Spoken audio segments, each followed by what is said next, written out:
शादी के 5 साल बाद हम शाओ जिंग को शूटिंग करते हुए देखते हैं। उसकी एक्टिंग में अब पहले से भी ज़्यादा इम्प्रूवमेंट आ गई थी। शूटिंग ख़त्म करके वो रेस्ट रूम आती है। अभी भी उसके स्क्रिप्ट को यूटो पढ़ता था और शाओ जिंग अपनी मर्ज़ी से यूटो के लिए ड्रामा में कोई एडल्ट सीन नहीं रखती थी या परफॉर्म नहीं करती थी। यूटो बहुत टाइम से अपने बिजनेस ट्रिप में गया हुआ था। लिंग शाओ जिंग को एक फिल्म की स्क्रिप्ट दिखाती है जो कि एक कॉलेज गर्ल की थी। इस उम्र में आके शाओ जिंग को ऐसी यंग एज वाली रोल नहीं प्ले करना था। उसे तो किसी रिसर्चर का रोल प्ले करना था। पर लिंग कहती है उसका चेहरा एकदम रिसर्चर के जैसा नहीं लगता, उसे वो वाला रोल सूट नहीं करता और कोई उसे देगा भी नहीं ऐसा रोल। अगर विश्वास ना हो तो वो खुद डायरेक्टर से बात कर सकती है। शाओ जिंग उदास हो पड़ती है। वो सोच रही थी उसका पति एक रिसर्चर होके उसे क्यों रिसर्चर के जैसे नहीं लगता। इतने सालों में उसके साथ रह के क्या उस पर ज़रा सा भी असर नहीं पड़ा। फिर वो सोचती है शायद ज़्यादातर टाइम दोनों एक दूसरे से दूर रहते थे इसीलिए उस पर असर नहीं पड़ा। शाओ जिंग 1-2 साल का गैप लेना चाहती थी। लिंग पूछती है क्या वो और यूटो बेबी का प्लान बना रहे हैं। शाओ जिंग हाँ कहती है। फिर वो यूटो को कॉल करती है। पति पत्नी में प्यार कमने की वजह और भी ज़्यादा बढ़ गया था। यूटो कहता है उसके वहाँ 2 लड़की थी जो उस पर क्रश खाती है। उसके फ़ोन के स्क्रीन पे उसका फ़ोटो देख के भी उन्हें समझ नहीं आया। उनको लगा कि वो सेलिब्रिटी की फ़ोटो थी।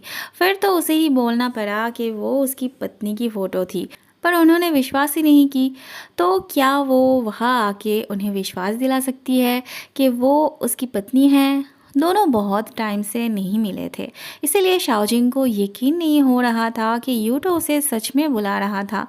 यूटो कहता है उसने फैमिली मेम्बर से मिलने के लिए 5 बार अप्लाई किया था। फाइनली जाके उसे मौका मिला। उसकी रिक्वेस्ट एक्सेप्ट हुई। ये सुन के शाओजिंग तो उछल पड़ती है, जैसे वो तरस गई थी अपने पति से मिलने के लिए। ऑब्वियस सी बात है। शाओजिंग चली तो आती है पर उसे 2 दिन लेट हो जाता है। एक्चुअली यूटो ने उसे रॉकेट लॉन्च के लिए बुलाया था, जिसके 2 दिन बाद शाओजिंग पहुंची थी। यूटो ने सुबह से उसे रिप्लाई नहीं दिया था तो शाओजिंग और उसकी असिस्टेंट दोनों ही सोच रहे थे यूटो बहुत बिजी होगा और शायद उससे मिलने भी नहीं आ पाएगा। पर ऐसा नहीं था। यूटो शाओजिंग के लिए गेट पे इंतज़ार कर रहा था।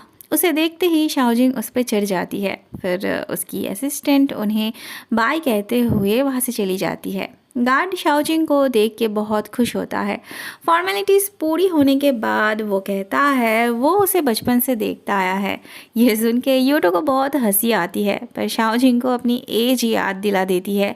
यूटो शाओजिंग को ले जाने ये वाली कार लाया था। जाते जाते शाओजिंग कहती है वो बहुत ही बैड गाइड है, कुछ भी नहीं बोल रहा है इस जगह के बारे में। तब यूटो जगह के बारे में बोलने लगता है।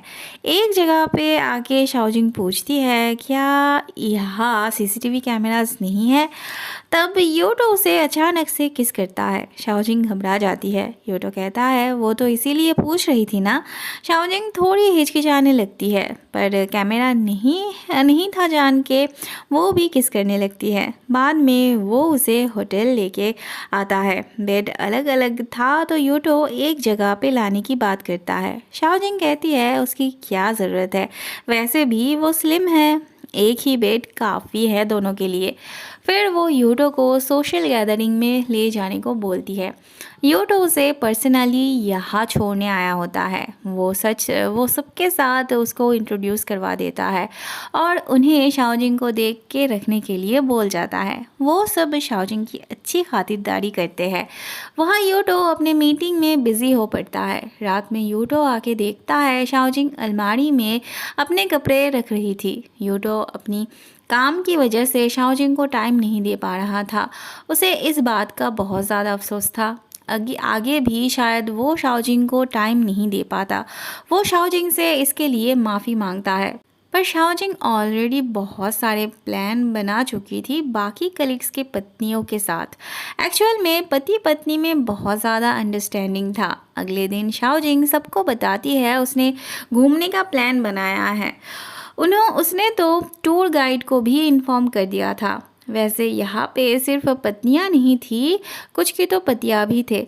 इसे छोड़ के बाकी सब एक्साइटेड थे, ये तो जाना ही नहीं चाहती थी घूमने के लिए। फिर शाओजिंग इसे इंसिस्ट करती है तो बाकी सब भी उसे इंसिस्ट करने लगते हैं। फिर जाके वो राज़ी होती है। फिर सब मिलके बहुत अच्छे से टाइम स्पेंड करते हैं, घूमते हैं, खाते हैं, पीते हैं, बहुत मज़े करते हैं। वहाँ लंच के वक्त ये बंदा यूटो की पत्नी की तारीफ़ सुन के अपनी पत्नी की तारीफ़ करने लगता है। इसकी पत्नी बहुत अच्छा खाना पकाती थी, पर यूटो की पत्नी को खाना बनाना ही नहीं आता था। इसीलिए ये अपने आप को यूटो से ज़्यादा लकी समझ रहा था। पर यूटो कहता है ऐसा नहीं है, और भी बहुत सी चीज़ है जिसमें उसकी पत्नी अच्छी है, उस हिसाब से वो ज़्यादा लकी है। उनमें से कुछ पतियों की ये शिकायत थी कि शाओजिंग उनकी पत्नियों को दूर लेके गई। तब यूटो शाओजिंग को कॉल करके ये वाला कंप्लेन सुनाता है। शाओजिंग फ़ोन स्पीकर में देके सबकी पत्नियों से रिव्यू लेती है। सबकी पत्नियां कहती है शाओजिंग की वजह से ही वो मज़ा कर पा रही है, नहीं तो उन्हें पूरा दिन होटल में रह के टीवी देखना पड़ रहा था। वहाँ यूटो के कलीग्स उसे इशारे में समझाते हैं गलती हो गई उनसे जो उन्होंने कुछ कहा, अब वो बस फ़ोन रख दे। पति पत्नी का प्यार देख के सब दंग रह गए थे। रात में सोते वक्त दोनों पूरी दिन की बात करते हैं। यूटो कहता है रॉकेट लॉन्च होने के बाद ही उसे दूसरे शहर जाना पड़ेगा। शाओजिंग भी उसके शहर जाने वाली थी क्योंकि उसे भी वहाँ बहुत सारा काम था। तभी के लिए यूटो सो जाता है, पर बीच रात में शाओजिंग उसे अपने पास नहीं देखती। यूटो बहुत नर्वस था, बहुत टेंशन में था रॉकेट लॉन्च को लेके।